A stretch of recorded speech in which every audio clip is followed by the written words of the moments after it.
ਕਿਤਾਬ ਸੱਚ ਦੀ ਭਾਲ ਵਿੱਚ, ਜਿਸ ਦੇ ਲੇਖਕ ਹਨ ਡਾਕਟਰ ਦਲਜੀਤ ਸਿੰਘ। 19ਵੇਂ ਭਾਗ ਵਿੱਚ ਸੁਣੋ ਬੈਂਕਰ ਚੁੜੇਲਾਂ ਬੇਖਬਰ ਦੁਨੀਆ। ਆਵਾਜ਼ ਗੁਰਜੰਟ ਸਿੰਘ ਰੂਪੋਵਾਲੀ। ਵਾਹਿਗੁਰੂ ਜੀ ਕਾ ਖਾਲਸਾ, ਵਾਹਿਗੁਰੂ ਜੀ ਕੀ ਫਤਿਹ। ਉੱਚੀ ਅਸੂਲ ਪ੍ਰਸਤੀ ਦੇ ਢੰਡੋਰਾ ਪਿੱਟਣ ਵਾਲੇ ਦੇਸ਼ ਅਮਰੀਕਾ ਦੇ ਅੰਦਰ ਪ੍ਰੇਤਾਂ ਦਾ ਵਾਸਾ ਹੈ, ਇਹੀ ਜਾਪਦਾ ਹੈ। ਉਹ ਚੈਨ ਦੇ ਨਾਲ ਆਪਣੇ ਦੇਸ਼ ਅਤੇ ਵਸੋਂ ਦੀ ਤਰੱਕੀ ਕਰਨ ਦੀ ਥਾਂ ਕਮਜ਼ੋਰ ਜਾਂ ਬੇਹਥਿਆਰੇ ਦੇਸ਼ਾਂ ਉੱਤੇ ਲੜਾਈਆਂ ਕਿਉਂ ਥੋਪਦਾ ਰਹਿੰਦਾ ਹੈ?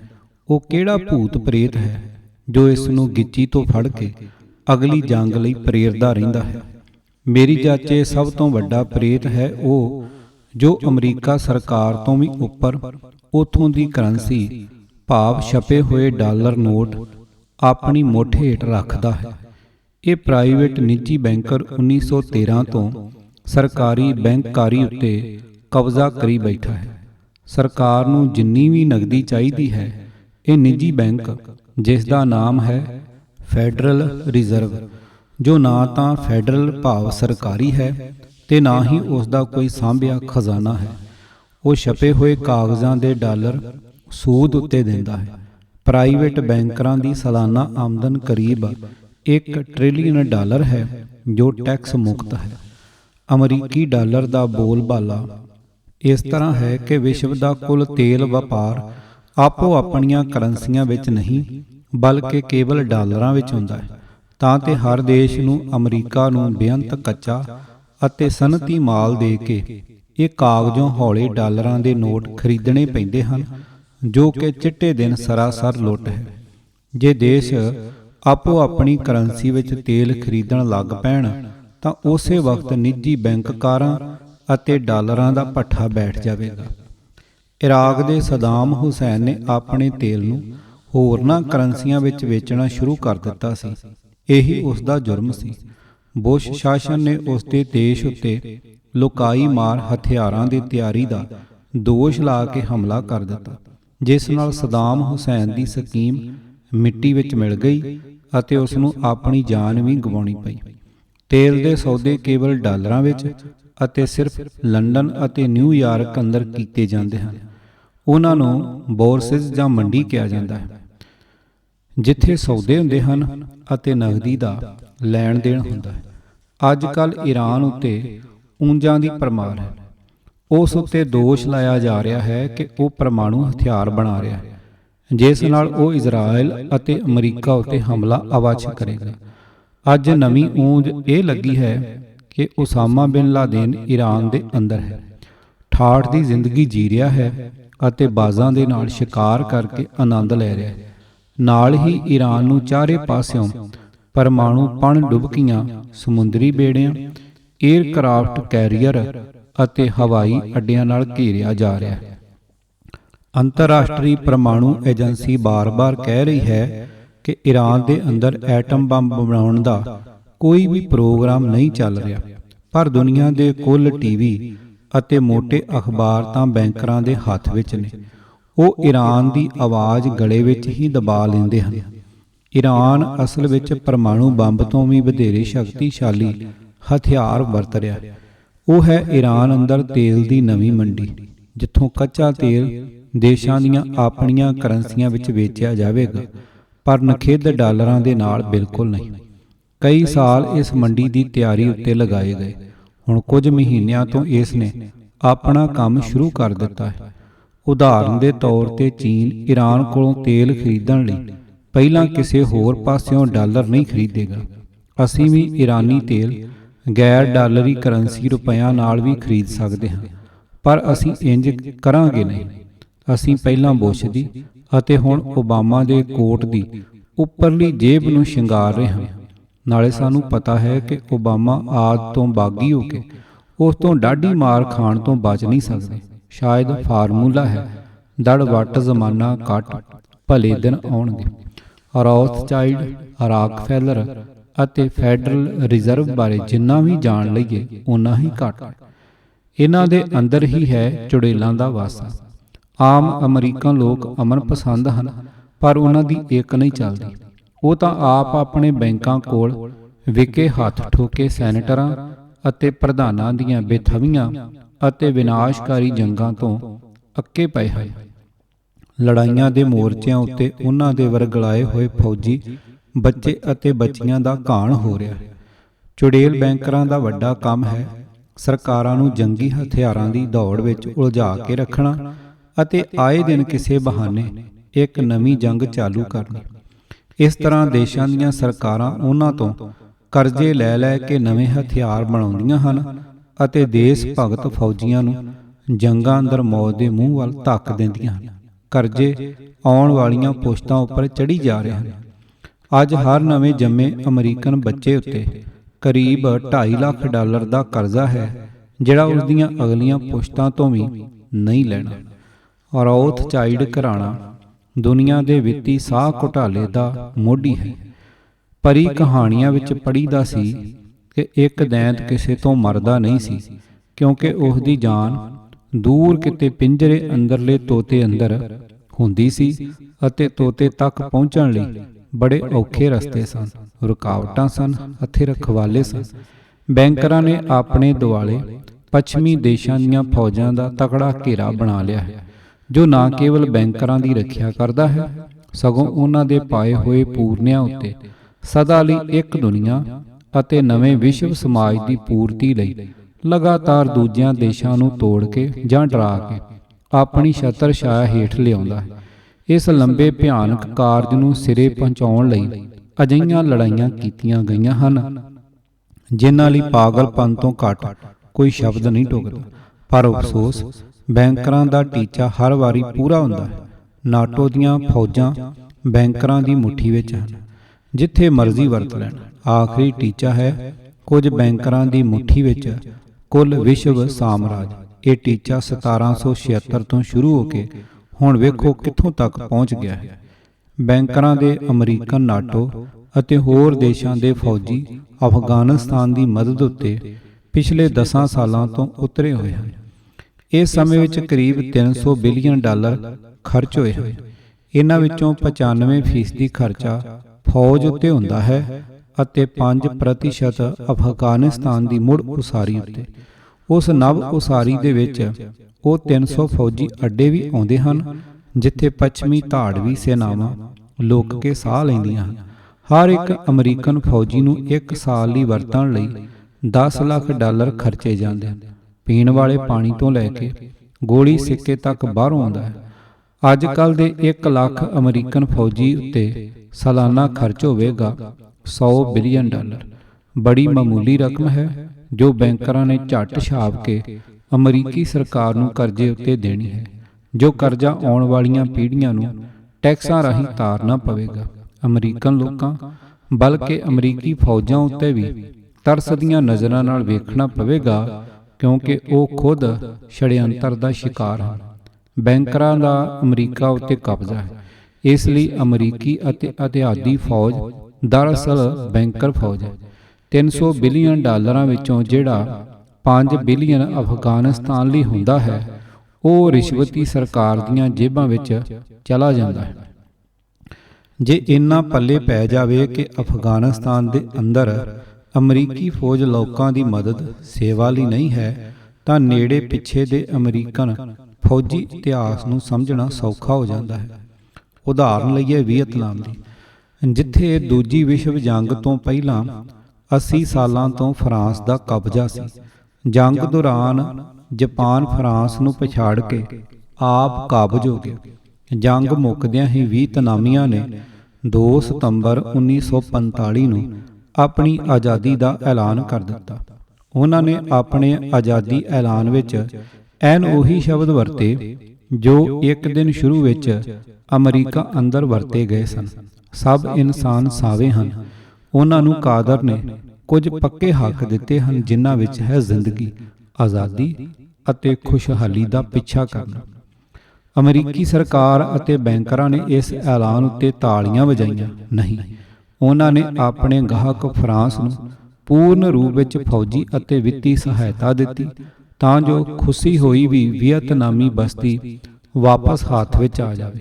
ਪਰ ਫਰਾਂਸ ਨੂੰ ਮੁਕੰਮਲ ਹਾਰ ਹੋਈ ਅਤੇ ਉਸ ਦੀਆਂ ਫੌਜਾਂ ਨੇ ਹੋ ਚੀ ਮਿਨ ਦੇ ਨੁਮਾਇੰਦਿਆਂ ਅੱਗੇ ਸੱਚਮੁੱਚ ਹਥਿਆਰ ਸੁੱਟ ਦਿੱਤੇ।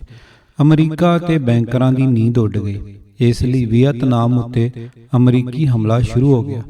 ਵੀਅਤਨਾਮ ਦੀ ਬੰਬਾਰੀ ਵਿੱਚ 8 ਮਿਲੀਅਨ ਟਨ ਤੋਂ ਵਧੇਰੇ ਬੰਬ ਹਵਾ ਤੋਂ ਵਰਾਏ ਗਏ। ਦੂਜੀ ਵਿਸ਼ਵ ਜੰਗ ਵਿੱਚ ਵਰਤੇ ਗਏ ਕੁੱਲ ਬੰਬਾਂ ਤੋਂ ਵੀ ਵੱਧ 3 ਮਿਲੀਅਨ ਗੈਲਨ ਤੋਂ ਵੱਧ ਕੀਮਿਆਈ ਪਦਾਰਥ ਛਿੜਕੇ ਗਏ ਤਾਂ ਜੋ ਵੀਅਤਨਾਮੀ ਜੰਗਲ ਮਰ ਸੜ ਜਾਣ। ਇਸ ਏਜੰਟ ਆਰੈਂਜ ਨੇ ਅਮਰੀਕੀ ਫੌਜੀਆਂ ਨੂੰ ਵੀ ਚੋਖਾ ਬਿਮਾਰ ਕੀਤਾ। ਇਸ ਤੋਂ ਇਲਾਵਾ 4 ਲੱਖ ਟਨ ਨੇਪਾਮ ਅੱਗ ਭਰਾਊ ਬੰਬ ਸੁੱਟੇ ਗਏ। 34 ਲੱਖ ਵੀਅਤਨਾਮੀਆਂ ਦਾ ਘਾਣ ਕਰਕੇ ਵੀ ਅਮਰੀਕੀ ਬੁਰੀ ਤਰ੍ਹਾਂ ਮਾਰ ਖਾ ਕੇ ਨਿਕਲੇ। ਅਮਰੀਕੀ ਸਰਕਾਰ ਨੂੰ ਮੁੱਠੀ 'ਚ ਰੱਖਦੇ ਬੈਂਕਰਾਂ ਦਾ ਕੀ ਗਿਆ। ਉਹਨਾਂ ਦੇ ਕਰਜ਼ੇ ਅਤੇ ਸੂਦਦਾਰ ਸੂਦ ਤਾਂ ਕਾਇਮ ਰਹੇ। ਪੁਰਾਣੇ ਹਥਿਆਰ ਮੁੱਕੇ ਅਤੇ ਨਵੇਂ ਹਥਿਆਰਾਂ ਦੀ ਖੋਜ ਅਤੇ ਉਪਜ ਉੱਤੇ ਬੇਅੰਤ ਨਵੇਂ ਕਰਜ਼ੇ ਉਦਾਰਤਾ ਨਾਲ ਦਿੱਤੇ ਗਏ। ਫੈਡਰਲ ਰਿਜ਼ਰਵ ਵੱਲੋਂ ਅਮਰੀਕਾ ਦੀ ਇੱਕ ਨਵੀਂ ਲੁੱਟ ਦੀ ਸ਼ੁਰੂਆਤ ਹੋ ਗਈ। ਵੀਅਤਨਾਮ ਅੰਦਰਲੀ ਜੰਗ ਦੇ ਨਾਲ ਨਾਲ ਲਾਓਸ ਅਤੇ ਕੰਬੋਡੀਆ ਗੁਆਂਢੀ ਦੇਸ਼ਾਂ ਉੱਤੇ 1964 ਤੋਂ ਲੈ ਕੇ 1973 ਤੱਕ ਬੇਅੰਤ ਬੰਬਾਂ ਦੀ ਬਰਸਾਤ ਕੀਤੀ ਗਈ। ਕਰੀਬ 6 ਲੱਖ ਬੰਬਾਰੀ ਹਮਲੇ ਕੀਤੇ ਗਏ। ਅਖੇ ਵੀਅਤਨਾਮੀ ਫੌਜਾਂ ਨੇ ਇਹਨਾਂ ਦੇ ਇਲਾਕਿਆਂ ਵਿੱਚੋਂ ਪੱਗ ਡੰਡੀਆਂ ਬਣਾਈਆਂ ਹੋਈਆਂ ਸਨ। ਇਹਨਾਂ ਹਮਲਿਆਂ ਵਿੱਚ ਕਰੀਬ 10 ਲੱਖ ਲਾਓਸ ਵਾਸੀ ਮਾਰ ਉਡਾਏ ਗਏ। ਅਮਰੀਕੀ ਬੈਂਕਰਾਂ ਲਈ ਮਾਣ ਵਾਲੀ ਇਹ ਗੱਲ ਸੀ ਕਿ ਉਹਨਾਂ ਦਾ ਆਪਣਾ ਇੱਕ ਵੀ ਫੌਜੀ ਲਾਓਸ ਵਿੱਚ ਨਹੀਂ ਮਰਿਆ। ਕੰਬੋਡੀਆ ਬਾਰੇ ਅਮਰੀਕਾ ਨੇ ਇਹ ਚਿੰਤਾ ਜਤਾਈ ਕਿ ਵੀਅਤਨਾਮੀ ਫੌਜਾਂ ਨੇ ਉੱਥੇ ਆਪਣੇ ਅੱਡੇ ਬਣਾਏ ਹੋਏ ਹਨ। ਇਸ ਦੇਸ਼ ਉੱਤੇ ਵੀ 9 ਸਾਲ ਲਗਾਤਾਰ ਅੰਧਾਧੁੰਦ ਬੰਬਾਰੀ ਕੀਤੀ ਗਈ ਅਤੇ ਇੱਥੇ ਵੀ ਕਰੀਬ 10 ਲੱਖ, ਗਿਣਤੀ ਕੌਣ ਕਰ ਸਕਦਾ ਹੈ, ਇਹਨਾਂ ਸਮਿਆਂ ਵਿੱਚ ਕੰਬੋਡਿਆਈ ਮਾਰੇ ਗਏ। ਉਸ ਪਿੱਛੋਂ ਬਦਲਿਆਂ ਦੀ ਜੰਗ ਅੰਦਰ ਇਸ ਦੇਸ਼ ਅੰਦਰ ਬੇਅੰਤ ਖੂਨ ਡੁੱਲਿਆ। 2 ਸਤੰਬਰ 1945 ਨੂੰ ਵੀਅਤਨਾਮ ਨੇ ਆਜ਼ਾਦੀ ਦਾ ਐਲਾਨ ਕੀਤਾ ਸੀ। 4 ਦਿਨਾਂ ਪਿੱਛੋਂ ਜਾਪਾਨ ਦਾ ਪੰਜਾ ਛੁੱਟ ਜਾਣ ਤੇ 6 ਸਤੰਬਰ 1945 ਨੂੰ ਦੱਖਣੀ ਕੋਰੀਆ ਨੇ ਆਜ਼ਾਦੀ ਦਾ ਐਲਾਨ ਕਰ ਦਿੱਤਾ। ਇਹ ਸਰਕਾਰ ਦਾ ਮੁੱਖ ਟੀਚਾ ਸੀ ਉੱਤਰੀ ਕੋਰੀਆ ਨੂੰ ਨਾਲ ਰਲਾ ਕੇ ਇੱਕ ਦੇਸ਼ ਬਣਾਉਣਾ। ਦੂਜੇ ਵਿਸ਼ਵ ਯੁੱਧ ਦੀਆਂ ਕਾਰਵਾਈਆਂ ਅੰਦਰ 7 ਮਹੀਨੇ ਪਹਿਲਾਂ ਹੀ ਅਮਰੀਕਾ ਨੇ ਕੋਰੀਆ ਨੂੰ ਉੱਤਰੀ ਅਤੇ ਦੱਖਣੀ ਭਾਗਾਂ ਅੰਦਰ ਵੰਡਿਆ ਸੀ। ਕੋਰੀਆਈਆਂ ਦੀ ਏਕਤਾ ਦਾ ਟੀਚਾ ਅਮਰੀਕੀ ਬੈਂਕਰਾਂ ਨੂੰ ਕਿਵੇਂ ਪਚ ਸਕਦਾ ਸੀ। ਦੱਖਣੀ ਕੋਰੀਆ ਦੇ ਆਜ਼ਾਦੀ ਐਲਾਨ ਦੇ ਪੂਰੇ 2 ਦਿਨਾਂ ਦੇ ਅੰਦਰ 70,000 ਅਮਰੀਕੀ ਫੌਜ ਸੇਵਾ ਲਈ ਹਾਜ਼ਰ ਹੋ ਗਈ। ਤਾਜ਼ੀ ਬਣੀ ਦੱਖਣੀ ਕੋਰੀਆ ਸਰਕਾਰ ਅਤੇ ਪ੍ਰਧਾਨ ਨੂੰ ਖੋਰ ਕੇ ਆਪਣੇ ਨਾਲ ਲਿਆਂਦਾ ਨੇਤਾ ਸਿੰਘਮੈਨ ਰੀ ਪ੍ਰਧਾਨ ਬਣਾ ਦਿੱਤਾ ਗਿਆ। ਸਿੰਘਮੈਨ ਰੀ ਪਿਛਲੇ 40 ਸਾਲਾਂ ਤੋਂ ਵਾਸ਼ਿੰਗਟਨ ਅੰਦਰ ਰਹਿ ਰਿਹਾ ਸੀ। ਲੋਕਾਂ ਵੱਲੋਂ ਚੋਖਾ ਵਿਰੋਧ ਹੋਇਆ। 1945 ਤੋਂ 1950 ਵਿਚਕਾਰ 2.5 ਤੋਂ 5 ਲੱਖ ਵਿਰੋਧਕਰਤਾ ਮਾਰੇ ਗਏ। ਉੱਤਰੀ ਕੋਰੀਆ ਦੇ ਨਾਲ ਜੰਗ ਤਾਂ 1950 ਵਿੱਚ ਆਰੰਭ ਹੀ ਗਈ ਸੀ, ਜੋ 1953 ਵਿੱਚ ਬਿਨਾਂ ਹਾਰ ਜਿੱਤ ਦਾ ਫੈਸਲਾ ਹੋ ਕੇ ਰੋਕ ਦਿੱਤੀ ਗਈ। ਲੜਾਈ ਕਾਹਦੀ ਸੀ? ਕੋਰੀਆ ਅਤੇ ਅਮਰੀਕਾ ਵਿਚਕਾਰ ਕੀ ਮੁਕਾਬਲਾ ਸੀ? ਕਿੱਥੇ ਇੱਕ ਪਾਸੇ ਦੁਨੀਆ ਦਾ ਮਹਾਨ ਸਨਅਤੀ ਦੇਸ਼ ਅਤੇ ਕਿੱਥੇ ਮਹਾਂ ਪਛੜਿਆ ਉੱਤਰੀ ਕੋਰੀਆ। ਜੇ ਚੀਨੀ ਫੌਜ ਉੱਤਰੀ ਕੋਰੀਆ ਦੇ ਮਦਦ ਤੇ ਨਾ ਆਉਂਦੀ ਤਾਂ ਨਤੀਜਾ ਅਵਸ਼ ਅਮਰੀਕਾ ਦੇ ਹੱਥ ਵਿੱਚ ਹੋਣਾ ਸੀ। ਖੈਰ, ਇਸ ਜੰਗ ਵਿੱਚ ਲਗਭਗ 30 ਲੱਖ ਕੋਰੀਆਈ, 10 ਲੱਖ ਚੀਨੀ ਅਤੇ 58,000 ਅਮਰੀਕੀ ਮਾਰੇ ਗਏ। ਦੇਸ਼ ਦਾ ਇੱਕ ਇੱਕ ਸ਼ਹਿਰ, ਕਸਬਾ, ਪਿੰਡ, ਕਾਰਖਾਨਾ, ਪੁਲ ਅਤੇ ਸੜਕਾਂ ਉਡਾ ਦਿੱਤੀਆਂ ਗਈਆਂ। ਜਰਨੈਲ ਕਰਟਿਸ ਲੇਮੇ ਦਾ ਕਹਿਣਾ ਹੈ ਕਿ ਅਸਾਂ ਹਰ ਸ਼ਹਿਰ ਨੂੰ ਖੰਡਰ ਅਤੇ ਹਰ ਖੰਡਰ ਦਾ ਧੂੜਾ ਬਣਾ ਦਿੱਤਾ ਹੈ। ਜਨਰਲ ਵਿਲੀਅਮ ਡੀਨ, ਜੋ ਜੰਗੀ ਕੈਦੀ ਬਣਿਆ ਸੀ, ਦਾ ਕਹਿਣਾ ਹੈ ਕਿ ਸ਼ਹਿਰ ਜਾਂ ਪਿੰਡ ਦਾ ਕੋਈ ਨਾਂ ਨਿਸ਼ਾਨ ਨਹੀਂ ਸੀ। ਜਾਂ ਮਲਬੇ ਸਨ ਜਾਂ ਪੱਧਰੀਆਂ ਥਾਵਾਂ ਸਨ।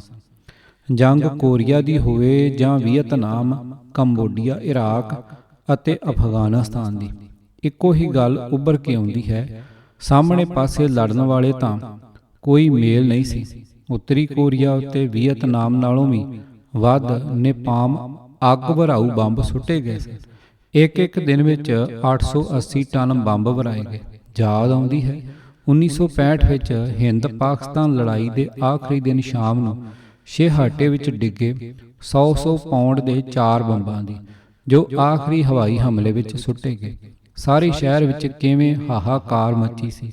ਅੰਮ੍ਰਿਤਸਰ ਦੇ ਕੁੱਲ ਹਸਪਤਾਲਾਂ ਵਿੱਚ ਜ਼ਖਮੀ ਸੰਭਾਲਣੇ ਔਖੇ ਸਨ। ਇਸ ਦੇ ਟਾਕਰੇ ਤੇ Korea, Vietnam, Laos, Cambodia, Iraq ਅਤੇ ਅਫਗਾਨਿਸਤਾਨ ਅੰਦਰ ਜ਼ਖਮੀਆਂ ਨੂੰ ਕਿਹਨੇ ਪੁੱਛਣਾ ਸੀ। ਜੋ ਕਿਸਮਤ ਨਾਲ ਬਚ ਰਹੇ, ਉਹਨਾਂ ਦੇ ਬੁੱਲ੍ਹਾਂ ਨੂੰ ਪਾਣੀ ਛੁਹਾਉਣ ਵਾਲਾ ਵੀ ਕੋਈ ਨਹੀਂ ਸੀ। ਅਮਰੀਕਨ ਕਾਲੇ ਸ਼ਹੀਦ ਮਾਰਟਨ ਲੂਥਰ ਨੇ ਵੀ ਵੀਅਤਨਾਮ ਬਾਰੇ ਸਪੀਚ ਵਿੱਚ ਕਿਹਾ ਸੀ ਕਿ ਅਮਰੀਕਾ ਹਿੰਸਾ ਦੀ ਖੁੱਲ੍ਹ ਕੇ ਵਰਤੋਂ ਕਰਨ ਲਈ ਆਤਮਹਾਨ ਹੈ। ਹੁਣੇ ਜਿਹੇ ਵੀਅਤਨਾਮ ਜੰਗ ਵਿੱਚ ਭਾਗ ਲੈਣ ਵਾਲੇ ਫੌਜੀ ਮਾਈਕ ਹੈਸਟੀ ਨੇ ਕਿਹਾ ਹੈ, ਅਮਰੀਕੀ ਸਰਕਾਰ ਇੱਕ ਸਦਾ ਚਾਲਕ ਮੌਤ ਦੀ ਮਸ਼ੀਨ। ਵੀਅਤਨਾਮ ਜੰਗ ਅੰਦਰ ਮੈਂ ਮਾਰਟਨ ਲੂਥਰ ਕਿੰਗ ਦੇ ਸ਼ਬਦਾਂ ਦੀ ਪੂਰਨ ਸੱਚਾਈ ਨੂੰ ਜਾਣਿਆ। ਹਿੱਲੇ ਦਿਮਾਗ ਵਾਲੇ ਅਮਰੀਕਾ ਨੂੰ ਜਨ ਸੰਘਾਰ ਕਰਨ ਦਾ ਵਹਿਸ਼ੀਆਨਾ ਚੱਲ ਹੈ। ਦਰਅਸਲ ਅਮਰੀਕਾ ਬੈਂਕਰਾਂ ਦੀਆਂ ਸਕੀਮਾਂ ਅੰਦਰ ਗੁਲਾਮ ਹੈ। ਪ੍ਰਧਾਨ ਆਈਜ਼ਨਹਾਵਰ ਨੇ 1960 ਵਿੱਚ ਇੰਜ ਕਿਹਾ ਸੀ, ਹਰ ਇੱਕ ਦਾਗਿਆ ਰਾਕਟ ਅਸਲ ਵਿੱਚ ਉਹਨਾਂ ਭੁੱਖੇ ਲੋਕਾਂ ਦੀ ਚੂਰੀ ਹੈ ਜੋ ਭੁੱਖ ਦੇ ਮਾਰੇ ਅਤੇ ਠੰਡ ਦੇ ਠਾਰੇ ਪਏ ਹਨ। ਧਰਤੀ ਦੀ ਕਿਸੇ ਵੀ ਨੁੱਕਰੇ ਕਿਸੇ ਵੀ ਹਥਿਆਰ ਦੀ ਵਰਤੋਂ ਵਿਸਫੋਟਕ, ਕੀਮਿਆਈ ਜਾਂ ਪਰਮਾਣੂ ਧਰਤੀ ਦੇ ਜੀਵਾਂ ਨੂੰ ਪਾਲਣ ਦੀ ਸ਼ਕਤੀ ਨੂੰ ਨਾਸ਼ ਕਰਦੀ ਹੈ। ਜ਼ਖਮੀ ਧਰਤੀ ਨੂੰ ਮੁੜ ਸੁਰਜੀਤ ਹੁੰਦਿਆਂ ਸੈਂਕੜੇ, ਹਜ਼ਾਰਾਂ ਜਾਂ ਲੱਖਾਂ ਸਾਲ ਲੱਗ ਸਕਦੇ ਹਨ। ਧਰਤੀ ਨੂੰ ਨਾਸ਼ ਕਰਨ ਲਈ ਨਿਰੀਆਂ ਸਰਕਾਰਾਂ ਜਾਂ ਫੌਜਾਂ ਹੀ ਜ਼ਿੰਮੇਵਾਰ ਨਹੀਂ ਹੁੰਦੀਆਂ। ਉਹਨਾਂ ਦੇ ਪਿੱਛੇ ਉਹ ਲੋਕ ਵੀ ਓਨੇ ਹੀ ਜ਼ਿੰਮੇਵਾਰ ਹੁੰਦੇ ਹਨ ਜੋ ਸਭ ਜਾਣਦਿਆਂ ਬੁੱਝਦਿਆਂ ਆਪਣੀਆਂ ਹਕੂਮਤਾਂ ਦੀ ਹਾਂ ਵਿੱਚ ਹਾਂ ਮਿਲਾਈ ਜਾਂਦੇ ਹਨ ਅਤੇ ਆਪਣੇ ਬੱਚੇ ਵੀ ਜੰਗੀ ਮਸ਼ੀਨ ਨੂੰ ਮਾਰਨ ਲਈ ਸੌਂਪੀ ਜਾਂਦੇ ਨੇ। ਸਮਝਣ ਵਾਲੀ ਇੱਕੋ ਹੀ ਗੱਲ ਹੈ, ਲੜਾਈ ਦਾ ਫਾਇਦਾ ਕਿਸ ਨੂੰ ਹੁੰਦਾ। ਜੇ ਵੀਅਤਨਾਮੀ ਜਾਂ ਇਰਾਕੀ ਜਾਂ ਅਫਗਾਨੀ ਮਰ ਰਹੇ ਹਨ ਤਾਂ ਹਮਲਾਵਰ ਅਮਰੀਕੀ ਵੀ ਨਾਲ ਹੀ ਮਰਦੇ ਹਨ। ਅਮਰੀਕੀ ਲੋਕਾਂ ਦੀ ਬੇਅੰਤ ਮਿਹਨਤ ਵਿੱਚੋਂ ਕੀਤੀ ਬਚਤ ਨਾਲ ਮੌਤ ਦੀਆਂ ਮਸ਼ੀਨਾਂ ਬਣਦੀਆਂ। ਉੱਥੋਂ ਦੇ ਵਿੱਤੀ ਨਿਜ਼ਾਮ ਨੂੰ ਡਾਕਾ ਪੈਂਦਾ ਹੈ ਤੇ ਆਖਰਕਾਰ ਲਾਭ ਕਿਸ ਨੂੰ ਹੈ। ਇਹੀ ਸਭ ਜੰਗਾਂ ਦੀ ਕੁੰਡੀ। ਜੰਗ ਕਿਸੇ ਵੀ ਇਜ਼ਮ ਨੂੰ ਮਾਰ ਮੁਕਾਉਣ ਜਾਂ ਉਸ ਨੂੰ ਬਚਾਉਣ ਦੀ ਹੋਵੇ। ਸਭ ਦੇ ਪਿੱਛੇ ਹਨ ਕਰਜ਼ਾ ਦੇਣ ਵਾਲੇ ਬੈਂਕਰ ਅਤੇ ਉਹਨਾਂ ਦੇ ਆਂਡਿਆਂ ਚੋਂ ਨਿਕਲੇ ਹਥਿਆਰ ਉਦਯੋਗਾਂ ਦੇ ਜ਼ਹਿਰੀ ਨਾਲ। ਇਹ ਮੁੱਠੀ ਭਰ ਬੈਂਕਰ ਕਿਸੇ ਵੀ ਦੇਸ਼ ਦੇ ਸਕੇ ਨੇ, ਅਮਰੀਕਾ ਦੇ ਵੀ ਨਹੀਂ। ਅਮਰੀਕਾ ਆਪ ਬੈਂਕਰਾਂ ਦਾ ਸ਼ਿਕਾਰ ਵੀ ਹੈ ਅਤੇ ਉਹਨਾਂ ਦਾ ਸ਼ਿਕਾਰੀ ਕੁੱਤਾ ਵੀ। ਬੇਅੰਤ ਅਮਰੀਕੀ ਅਤੇ ਬਾਹਰਲੇ ਲੋਕ ਬੈਂਕਰਾਂ ਦੀਆਂ ਖੇਡ ਚਾਲਾਂ ਨੂੰ ਸਮਝਣ ਲੱਗ ਪਏ ਹਨ, ਪਰ ਭਾਰੀ ਬਹੁ ਗਿਣਤੀ ਅਜੇ ਉਹਨਾਂ ਦੀਆਂ ਕੁੱਲ ਦੁਨੀਆ ਨੂੰ ਆਪਣੇ ਵੱਸ ਕਰਨ ਦੀਆਂ ਸ਼ੈਤਾਨੀ ਚਾਲਾਂ ਨੂੰ ਸਮਝਣ ਤੋਂ ਅਸਮਰੱਥ ਹੈ।